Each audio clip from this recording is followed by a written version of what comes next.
जिसको तुम खिलाओगे, पदार्थ दोगे, उसका तो मुंह बंद है। हाथ खाए अक्यों लजाए, ये पहले ही बोला गया है। जिसका भी तुम पेट भरोगे बेवजह, पदार्थ देते हो, पदार्थ लेता है। वो टीचर सच्ची होती तो नहीं लेती, लेकिन देने वाला भी चालाक, लेने वाला भूखा। गुरु लोभी शिष्य लालची, दोनों खेलन दाव। दोनों ही डूबे बाप रे, ऐसा नहीं एक डूबेगा, दोनों ही डूबे। बैठ बैठ, पत्थर की नाव तैराती है। ये पत्थर खुद ही इसको डालो तो डूबा पड़ा है, जैसे ही पानी में डालो वो डूब जाएगा। तो उस पर बैठने वाला कैसे तैरेगा? डूबे हुए हैं सब, लोभ लालच पांचों विकारों में डूबे, इसीलिए पार नहीं पहुंचा सकते हैं। उनका तो हम धर्म कर्म छोड़ दें, यहाँ आए हैं अगर हम अपने सच्चे गुरु के पास, तो इतनी शांति, इतनी एकाग्रता, इतनी कैचिंग जब अंदर प्राप्त हो जाती है। घोड़ा जब घोड़े को उस पर जोतते हैं गाड़ी में, तो यहां से उसको ये डाला जाता है ना, खोपा। क्यों? नाल तो लगते ही है पाँव में सब जानवरों के, पर घोड़े को रेस में दौड़ाया जाता है या गाड़ी में लगाया जाता है? यहाँ दोनों ओर से उसको, जैसे यहाँ वहां उसका ध्यान न जाए, केवल सीधा लक्ष्य। गुरु के पास जब हम आते हैं तो ज्ञान और वैराग्य के ये खोपे चढ़ जाते हैं। अपनी माया ही हर एक को भारी पड़ती है संभालना। सच्चाई है, बहुत मेहनत से कमाई, फिर उसको संभालो। धन मेरण जो घुरे थो, रक्षा करण घुरे थो, दादा भगवान के हैं वे। धन जो हम कम और जमा तो करते हैं, उसकी रक्षा कितनी जरूरी हो जाती है। धन वाला, पूरे ज्यादा धन वाला कभी टेंशन फ्री होकर नींद भी नहीं करेगा। तो बोला छोड़ दें, नहीं छोड़ो, लोभ से तो नहीं करो ना। और फिर गुरुओं को भी लोभ में उनका भी मुंह बंद करके आते हैं। लो लो पेट भरो। तो तुम जैसे वो टीचर, दादा भगवान बड़े मजे से बताया करते थे, बोलते थे हर 5 मिनट में उसको वो देखती है, देख लिया उसको। पहले तो दादा भगवान की वो बहुत प्यारी थी, लाजूरा लाजूरा उनको बोलते थे। क्या था, क्यों प्यारी थी? ब्रह्मज्ञानी किसी वो वश कुछ नहीं काम करता है। पर बड़ी ये बहू थी, माना बेटी थी उसकी, वो बड़ी बहू बहुत ही गरीब घराने की आई थी, और दूसरी थी शाहूकार घराने की। तो कहीं उसके अंदर कॉम्प्लेक्स ना आ जाए, तो उसको उठाया दादा भगवान। बहू को बहुत मान देते थे, तो बच्चों को भी। तो कम से कम उन धनवानों को अंदर में ये न आए कि हम कुछ हैं, पर उनको कॉम्प्लेक्स आता था, लड़कियों को, बहुओं को, कि दादा का तो खाली उसके साथ, राधिका के साथ, राधिका राधिका नाम था। राज और होते हैं, यानी किसी लिहाज मोह कंसर्न से कुछ नहीं काम करता है, बट जो कर्म है उसमें राज छिपे रहते हैं। नहीं तो हर एक हुशार दबाने में, और दूसरा बेचारा दबता रहता है। कहीं भी सत्संग में आओ, कहीं भी आओ, एक थोड़ा ऐसा रहता है, दूसरे बेचारा कमजोर। किसी को ताकत नहीं है किसी से सच से आंखें मिलाने की, आंख भी नहीं मिला पाते, वो झूठ पाप कर रहे हैं, और फिर भी क्या, ये गुरु से कैसे हम आपोज करेंगे? बड़े बोलते थे साइए लेके सच चौ, परमात्मा के उसमें आकर के तुम देखो तो सही, थोड़ा सत्य तो बोलना सीख जाओ। नहीं भी बोल पाते हो, ये लिहाज नहीं, तो तुम्हारी आंखों से पता चलना चाहिए कि तुमको ये गलत बात मंजूर नहीं है। जब ये गलत मंजूर नहीं है तब तुम खुद देखोगे कि अच्छाइयां होती जाती है, बुराइयां मिटती जाती। जो हो तेरी गाय, फिर हम सब अंदर लेते जाते हैं, यहाँ स्टोर हो जाता है, क्योंकि उसका कोई सॉल्यूशन नहीं निकल पाता है। मन बोलेगा बोलते तो कुछ और है, करते तो कुछ और हैं। एक संत दावी है, वो दूसरी मिला लेते हैं स्टोरी को। एक संत था, कुछ नहीं लेता था, लेकिन अब परीक्षा वाले तो बहुत चालाक लोग होते हैं, चंट लोग। बोला मैं इसको गिरा सकता हूँ, तो एक बड़ी धन की थैली लेकर आया, अभिमान से भरा हुआ, संत के आगे रखा। संत ने भी क्या किया, जो और कुछ देते थे नहीं लेता था, इसकी अपने इस टांग के नीचे दबा के रख दिया। आया तो पहले पहले था, टांग के नीचे रखी।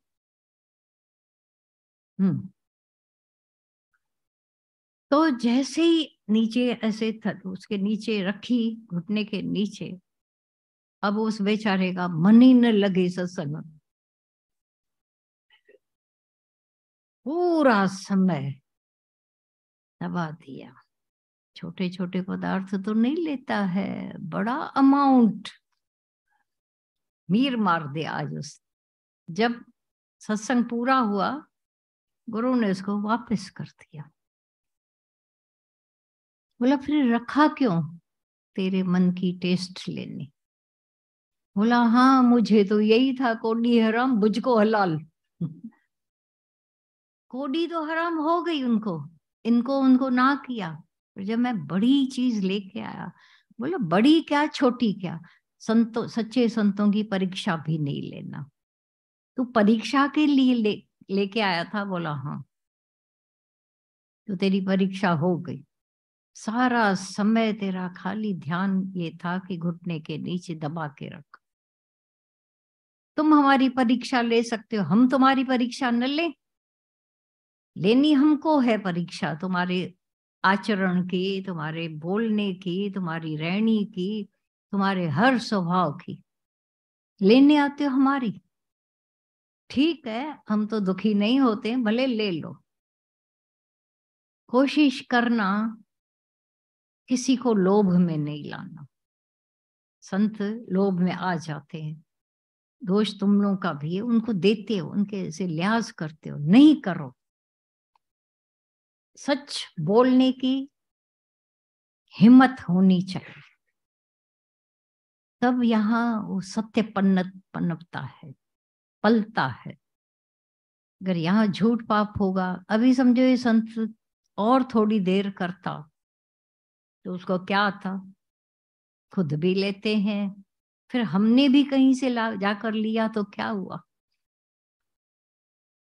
कोई भी जब बर्थडे मनाते थे तो माता बोलते थे क्यों मना रहे हो, और ये तुम्हारी क्यों आकर मनाते हैं, क्योंकि उनको अपना भी मनाना। ऐसे होता रहता था। सावधानी की सीढ़ी, जितना सावधान हो सके उतना अच्छा रहता है। तो अपनी नजरों में भी हम चढ़े रहें, औरों की नजर से गिरे नजरों में तो हमारे पास बड़ा लॉजिक है, बहुत। अपने पास तो लॉजिक भी काम नहीं आता है। तुम अपने लिए तर्क दे दो, कोई शब्द देकर अपने आप को बेवकूफ बनाओ, नहीं कर सकते। सच सच है, झूठ झूठ है, मिलावट है ही नहीं अंदर वाले की। वो सतयुग ही है आज भी। आज भी वही है जहां पर पहले से निराकार शुरू हुआ था। और सबको हम उल्लू बना सकते हैं, बेवकूफ बना देते हैं, खुद को नहीं कर सकते हैं। हजार कोशिश करो, हजार यत्न करो, और आंख अपने से मिलानी होती है, गुरु से और अपने से। सच्चाई है। अब उसमें अगर हमारी मिलावट आ गई, फिर थोड़ा थोड़ा थोड़ा थोड़ा हजम करने का पावर आता है और एक दिन पूरे काले हो जाते हैं।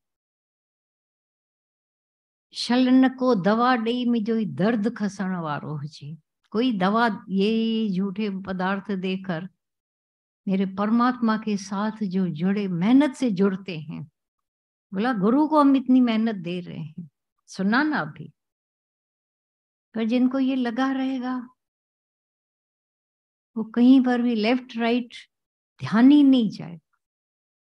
और इसी से माता चलते थे ना रास्ते से, वॉक में, पास में कोई गुजर जाता था उनको पता नहीं होता था, माता को मुझे पता ही नहीं, मुझे ध्यान ही नहीं गया। और ये रियलिटी थी उनकी, कोई धोखा ढंग ढोंग नहीं था, एकाग्रता अपने में पूरी पूरा। एक शुरू शुरू की दादा भगवान की बताई हुई बात है, बोला एक जनी, अब कितने लोग बिना बताए भी आते हैं, छिपकर भी आते हैं, जिनके घरों में बहुत जुल्म होते थे, तो बेचारी कुछ यहाँ वहां का बहाना करके सत्संग में आई थी।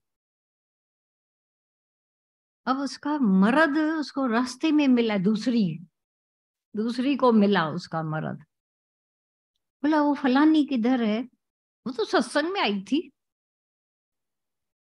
अब जो, अच्छा सत्संग में आई थी, मेरे को तो कुछ और बोल के गई थी। नहीं नहीं, मैंने देखा उसको सत्संग में। आप सोचो ये सच था। घर जाकर जो उसने लकड़ी लगाई औरत को, झूठी है, ऐसी है, वैसी है, तो तुम्हारा जाता क्या है इन बातों को? वो पांचवा वचन सुनना है ना, क्यों पाप देखकर आंख बंद करो, ये तो पुण्य देखकर भी आंख नहीं बंद होती। बड़ी बड़ी लंबी जबान, वो क्या करते हो? या मौन हो जाओ, शांत होकर देखो खाली ड्रामा। पूछे भी कोई आकर, वो बैठी थी क्या, वो आए थे? मेरा तो गुरु में ध्यान था, मेरा तो ज्ञान में मन था, आंख बंद थी। अब कौन उसको आकर पकड़ सकता है? और सच यही है, अगर भटको हो जाए, हम लोग को थोड़ा बहुत हक है हम सबको देखकर, क्योंकि कहाँ कहाँ कैसे है। तुम्हारा भी ध्यान चला जाए तो एकाग्रता खत्म, कच्चापन है अंदर। इसीलिए और एकाग्रता और ऐसा अंदर जब हो जाते हैं, तो गुरु की वाणियां जो हमारे अंदर, have you caught me, catch me, catch me, request की तरह उनका होता था, मेरे को कैच करो, कैच करो। क्योंकि यही एक तरीका है, ऐसा तो है नहीं कि कान में वो कोई सॉल्यूशन डालना है जो अंदर चला जाए। ये हमारे पर मदार रखता है, जब हमारा वैराग्य ज्ञान पूरा है, वो चीज, वो ज्ञान अंदर चला जाता है। लेकिन यहां से उठकर हमने माया में धक्के खाए। अब वो सत्संग के लिए आई थी, ये 100 झूठ भी माफ है व्यक्ति, कोई उस पर केस नहीं करेगा, अंदर वाला भी केस नहीं करेगा, मैं भगवान के लिए नहीं की। और ये शुरू में सबने हम लोगों ने किया था, बहुत किए थे। कभी कभी ऐसा लगता था ये घर वालों से धोखा तो नहीं कर रहे हैं, तो लगा कि अगर वो सच्चाई से हम लोगों को वैराग्य हमारा है, ज्ञान है, तो आने देवे ना, जानने देवे ना सत्संग में। नहीं जानने देते हैं, और ये लगन पार की लगी पड़ी है, गुरु जगाता है लगन, अगन, बिल्कुल खाट के नीचे अंगारा रख देता है। ये सच्चाई है। तो उस अंगारे की वजह से मीराबाई को बोला, तू ऐसे, बोला गलियां गलियां घूमी है, धक्के खा रही है, बोला ये इश्क जो आहे मिट माइट तो मारा है, गलियों तो घुमाए परमात्मा जे इश्क में। एक एक को अर्जुन ने ठा ठा ठा ठा किया, क्यों किया? तो जुल्म बढ़ गया था, पाप बढ़ गया था, समय था तो निर्मोही होकर लगाया होगा ना, वो जो अपने वालों के साथ, उनको ही तीर तीर लगा के खत्म करना। एक होता है बाहर से तीर, दूसरा बैठे हैं, सामने बैठे हैं, सुख पूर्वक सुख रूप हो करके बड़े सुख देते हैं। एक बार एक आई थी, बोला कि मेरा मर्द है ना परिपूर्ण है, परफेक्ट है, बहुत अच्छा है, बहुत प्यार वाला है, मैं उसको कैसे भूलाऊं, अंदर से निकलता ही नहीं है। मर्द से पूछा, बोला मेरी औरत परिपूर्ण है, आप बोलते हो अंदर से निकालो उनको, मैं कैसे निकालूं, परिपूर्ण है, परफेक्ट है। वो जब थोड़ा गया तो औरत से पूछा, थोड़ा आगे गया था, हमारे गुरु कोई कच्चे खिलाड़ी नहीं थे और कच्चा नहीं खेलते थे, पूरा सामने वालों को ऐसा परफेक्ट करके। बोला परफेक्ट है, हाँ, उसकी कामना नहीं पूरी होती है तो चिढ़ होती है उसको। परफेक्ट, निर्विकारी परफेक्ट हुआ, क्रोध भी आता है थोड़ा, लोभ है, थोड़ा चुप हो गई, लेकिन थोड़ा फिर आंखों से लगा कि उसको हाँ है, वो खाली मेरे में उसका अहंकार फिर है ही है। तो परफेक्ट कैसे, देह अध्यासी कैसे परफेक्ट होगा, पूछा उससे। भाई अंधा अण जान बैठा वाटड़ी विञाए, दोनों अंधे, एक सुजाग है, कोई भी चढ़ते जाते हो अपने स्वरूप में, तो किसी की सामने बुराई नहीं करते हो, देखते हो, लेकिन समझ जाते हो कि ये देह है ही विकारी, और उसका एक बड़े में बड़ा अवगुण है, शनय शनय क्षण क्षण क्षय को प्राप्त होती, प्राप्त होती है, क्षण क्षण में बदली बदली बदली बदली, विकार ये है उसका, प्रकृति का विकार है। सुबह एक सूरज का तीखापन, शाम को दूसरा, दिन को दूसरा, कभी गर्मी कभी सर्दी, ये प्रकृति का है। और ये प्रकृति भीतर भी तो मौजूद है, विचार तो करके देखो, किस पर हम मोहित हो रहे हैं, चमड़ों पर, रक्त मांस मज्जा पर, कचरे पर। दादा भगवान बोलते थे कि ये तो मलमूत्र की देह है, मलमूत्र की देह है। अगर खोलकर थोड़ा एक इधर ब्लेड लग जाता है चाकू, तो क्या निकलता है, खून। और खून किसी को पसंद है, अरे खून लग गया कपड़े पर, अरे ऐसा, पहुंचो धो धो जल्दी धो। तो उस खून से प्यार है, मलमूत्र से प्यार है, मज्जा मांस से, हड्डियों से प्यार है हमारा। खाली ये देखो तो खुल जाएगा, तीजा नेत्र खुल। चलते चलते, उठते उठते, बैठते बैठते, उन्हीं देहों से एक लगाव, एक मोह, फिर मन कहता है ये तो बने रहे हमेशा, चले न जाए, मेरे से छूट न जाए। अरे तुम्हारा देह ही तुम्हारे से छूट रहा है, ये प्रकृति धोखेबाज लगी पड़ी है, दिखा रही है, बेवफा, बेवफा दोस्त है ना ये।